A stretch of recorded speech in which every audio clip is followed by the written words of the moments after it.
courage to ask both the pastors to go to breakfast, and I told them that God had spoken to me. So we started with Samaritan's Feet, and it was in 2013, and I was standing there just kind of like this. I'm standing in the kitchen, and I'm looking outside, and we invited 350 kids, and we got 50. It was terrible because we had more volunteers than we had kids wanting to wash feet, wanting to experience this stuff with, that we sit right here and do. Yeah. And it was just heartbreaking. So we had all this food left over and everything, but God told me, He says, you need to go out. And I totally ignored Him. Yeah. And I was like, no, I'm good. Blew it off. So fast forward to 2016, the exact same time, I'm sitting in the same place, and I'm looking out, and He's going, dude, look, I'm telling you, you got to go out. Go get a trailer and go out. I was like, no, I'm good. Twice. So anyway, and you're not going to win that battle. So anyway, but I didn't have the courage, and maybe I didn't have the heart at the time. Who knows? And then so that was in July. In November of that year, my wife, who's a nurse, sent me a picture of a little boy 2 sizes too small. Sent me out of the blue. We haven't not even discussed shoes, but I mean, He's laid it on my heart, and I'm going, well, I want to, but I don't know how to. I don't have the money to, whatever. Yeah. And she sent me the picture. An obstacle. And I still have that picture today in my phone. And so I started to cry, and I was like, He's like, do you need anything else? I was like, no, I'm good. So I was standing in Fort Mill, and I was pressure washing. It was cold as all get out.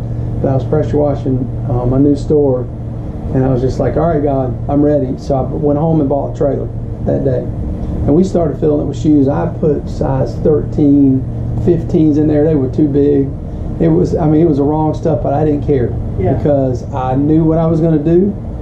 I knew what to do. I didn't know where to go. So I started to really struggle with, well, how do I let these kids know and the families know that we're coming? Because I'm white and they're not. Oh, yes. And they're not going to trust me. Yeah, which is like the connection, like they trust me. They do now. Because you've been here and you've shown them love and you've shown them you're honest, and I'm going to get on your kids when they need it, but I'm going to love on them when they don't. That's exactly when they don't, because see, we do the same thing. Yeah. And so anyway, long story short, I finally got hooked up with my friends Deborah and Wayne, and they had basically started their ministry the same time, but we didn't talk because we weren't going to church with each other. Yeah. They were still cleaning our church and our building, my old one, and I would text them every couple months to see how they were doing. But then one day she said, do you have any shoes? And I was like, wait a minute, that's weird. Do you need shoes? And she said, we have started our ministry and we want to provide new socks and shoes to kids in Albemarle. We're going to whatever the name of it. Amherst Gardens, and we're going to Amherst, and we want to provide shoes. And I was like, yeah, I can get you some shoes. So I gave them the shoes, and then I started thinking, I was like, man, you're an idiot. Why are you trying to reinvent the wheel when they're already doing the legwork? So they're African American. They walk into this place and they trust them without a doubt. Yes. And so anyway, so I was like, hey, can I go with you on your next mission? And they're like, sure. What do you want to do? And I was like, well, I've started my own mission, but I didn't tell you about it. And she was like, what do you mean? And so I told them about Soul to Soul, and they're like, well, we've been praying about shoes because it's such a huge part of what these kids need. Yeah. And I was like, all right, well, I'll go out with you. And so our first one was, I remember where it was. I think it was in Wadesboro or whatever. And it was a huge smash. I mean, the kids, we brought people in, we brought, white people in, and the kids immediately trust them because we were with them. Yes. And so we started to wash their feet, and I said, I don't know how this is going to look. I said, but all I know is what we've done in the past. We're going to line these chairs up. We're going to put these kids in there, and we're going to love on them. And I said, and we're going to tell them, we don't know you, we don't know your name, but we love you. And we want permission to wash your feet, and we want permission to pray with you. And it's okay if that's uncomfortable. That's fine, but we still want you to have shoes. Huge smash. So we did 200 that first time. Wow. We go somewhere else and we do like 150. It was just a little smaller. And then the next one we go is down to Marshall. 325 kids in a little over 2.5 hours. Oh my gosh. We couldn't keep up. Yeah. We were exhausted. And so there was families coming in with 5, 6 kids.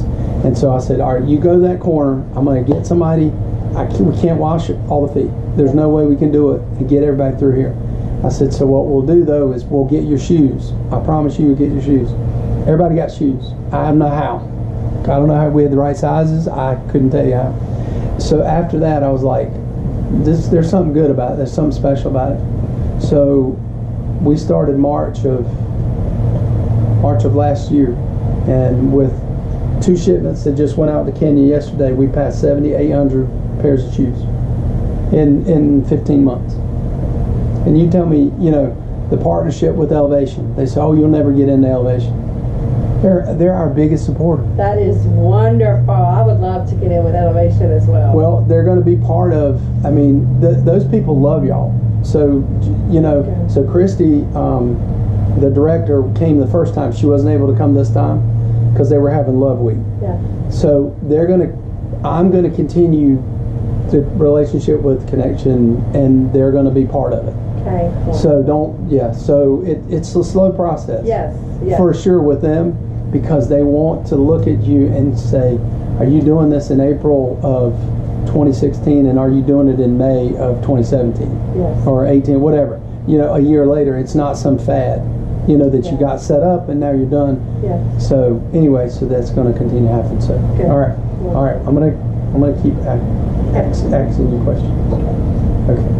Yeah. But like when I moved out here, my dad was not happy at all. That was one of the questions towards the end, and we can talk about it now.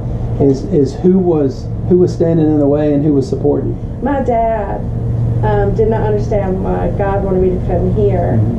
And He's not worried take about your care of safety. him. He was worried about my safety. Yeah. And the boys. And I don't blame him. I have 3 girls. Yeah, and Mike's husband was too. Worried about his children. Most of the boys were older then. Yeah. But they became okay with it, and now my dad serves out here as well at events. No way. Yes. That's awesome. And the boys, they have told me at different times, this is the best decision you ever made for our family, was moving us out here. And stuff. Well, and I feel like my girls feel like that this mission is the best thing that we've ever done because we do it together. So I just taught my daughter now works for Shutterfly. She left teaching and she started 3 weeks ago at Shutterfly in Fort Mill.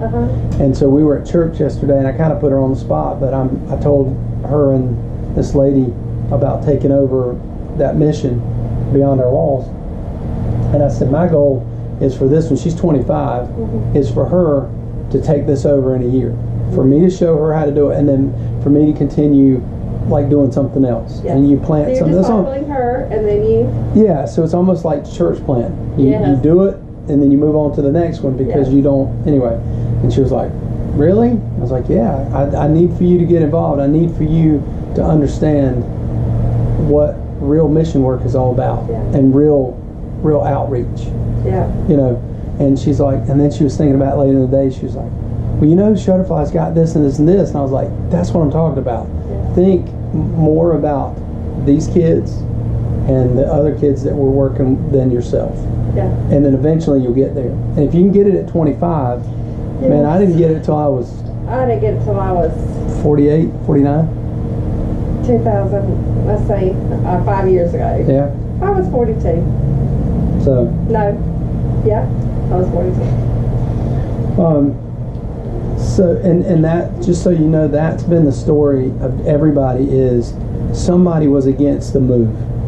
Somebody was against this guy selling everything he had and moving to West Virginia. His wife left him after 8 years or something in Gary. She couldn't take it anymore.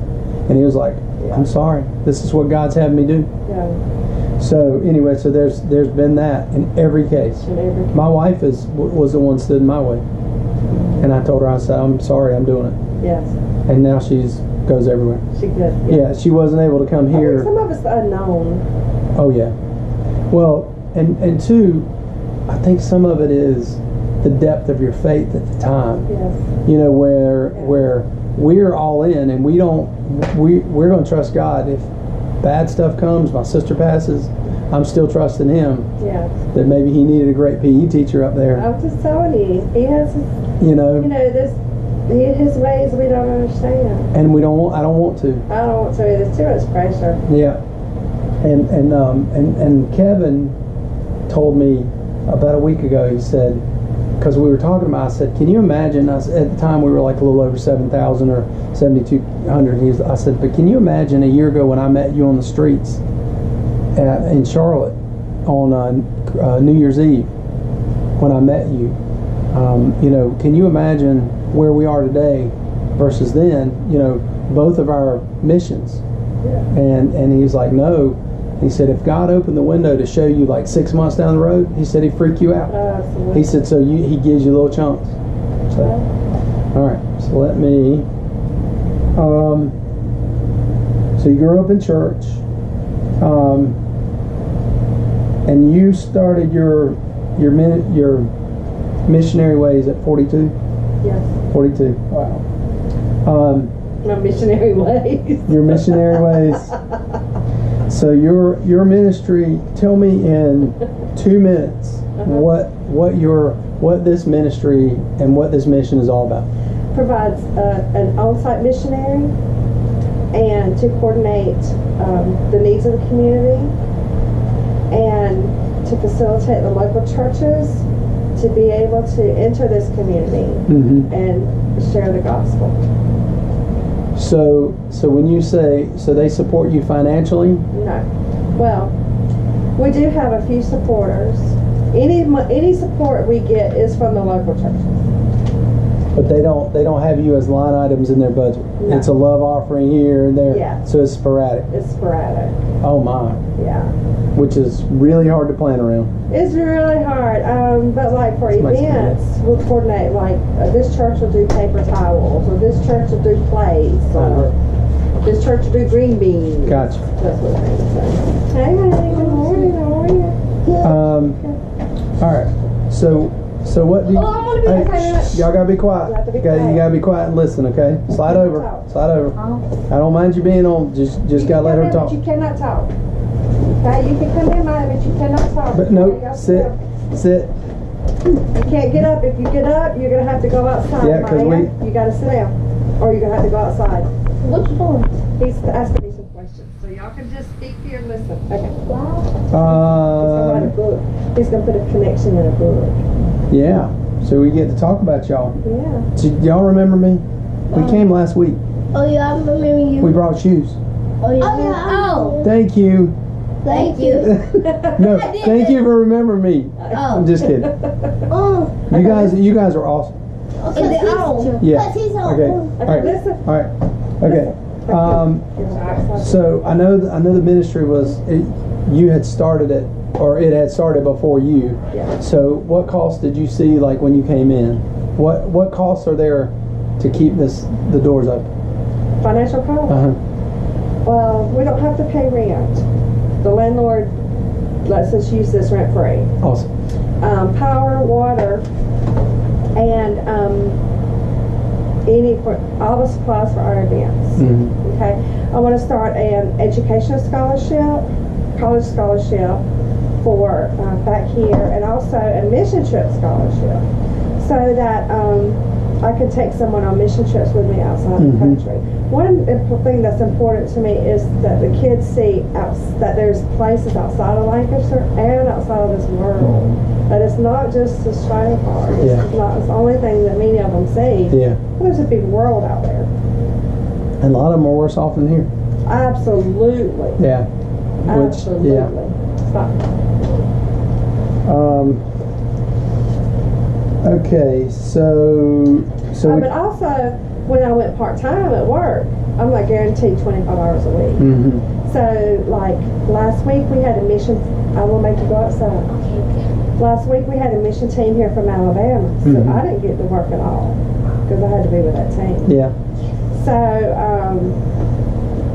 I struggle paying my rent and my power bill and water bill and car insurance. Yeah. And how do those mission teams find you? They found me through the missionaries that were here before me. Oh, wow. This team's been coming for 5 years. Oh, nice. Yes. But Awesome. word of mouth, Facebook. Nice. So do you have other groups that come as well? There's another group. There are 2 from Alabama that come. Okay. So, but we love mission teams. Yeah. Oh, yeah. So Absolutely. And where do they stay? this team that just left stayed at Second Baptist in Lancaster. Okay. So they put them there, and I'll coordinate a different church to have a different each night. Uh-huh. So like Wednesday night, the team went to Flint Ridge Baptist Church, Mm-hmm. and Flint Ridge fed them and did an ovation. Thursday night, off of 1, we went to their church, and they did dinner and devotion. Nice. So it's a way to help cut their costs, That's awesome. so that so they can come without a lot of financial strain. Yeah.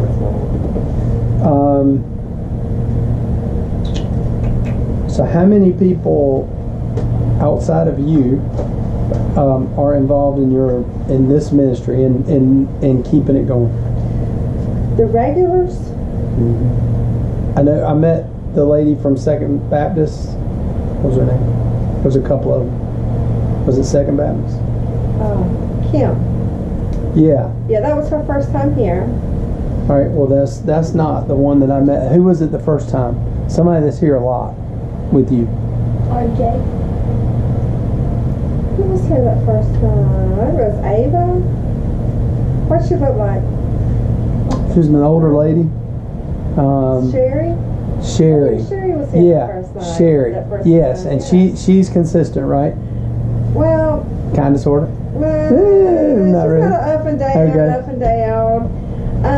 The consistent ones at this current time, because that changes, Uh-huh. is RJ and Morgan Johnson. I remember Morgan. Yes. Yeah, she was here the first time. She was here last time too, Yes, right? she was. And RJ was at work. Yeah. Okay. It's because of him that grass is growing so good. Because Oh, no he comes kidding. just about every night and waters it. No way. That's awesome. And he has a heart for this community as well. And where's he from? He's from Lancaster too. Really? Yeah. Awesome. I met him at the Thanksgiving meal. That's what I was telling you about. Oh, okay. Yeah. Oh, nice. Yeah, yeah. So what groups come other than the 2 from Alabama? What other groups come and serve with you? Anybody that actually, because there's a difference in writing a check and coming and serving. Yeah, because financially